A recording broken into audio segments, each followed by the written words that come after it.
how do you take anything that might be new or different, something that might challenge the status quo, something that might be disruptive to people's beliefs and the way they see the world, and how do you translate it into cultural acceptance? What's that process?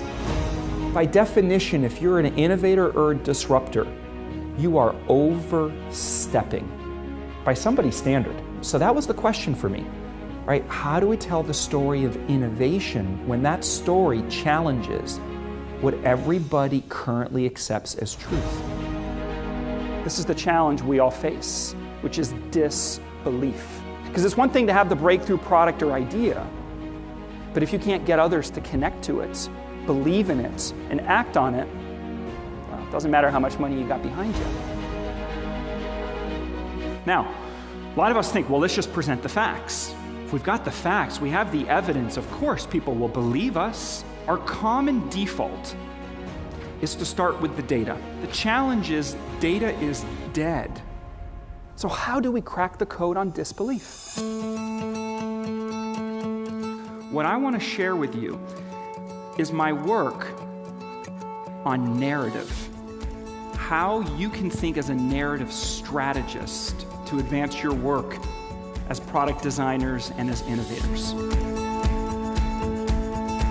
Too often, as an innovator or a disruptor, we bring the sledgehammer to the table. We're trying to break people's paradigm because we forget disruption, change, is an assault on people's identities. So the art to this is to talk about the difficult subject in a manner that still leaves people feeling good. This is the power of narrative, which is building the core story that can bring all of your people together around a shared understanding of not only where we're going, but where we're coming from and why it matters. This is one of the most important things to keep in mind as we're inventing the future. That literally every object, every relationship is stored in the mind with a story attached to it.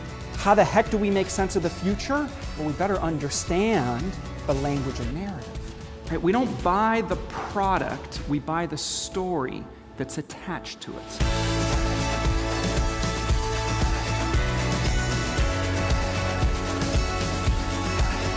But we can't assume that the data is going to tell the story for us. We have to narrate it. This is part of the curse of being an innovator and a disruptor. We got to remember, we got to slow things down. There are so many inventions, breakthroughs, products and services that the world is waiting for. If we could just figure out how to get the story straight. At the heart of this, the DNA source code of all of our interactions, of every product, of every relationship, and of every experience are the stories that we share with each other.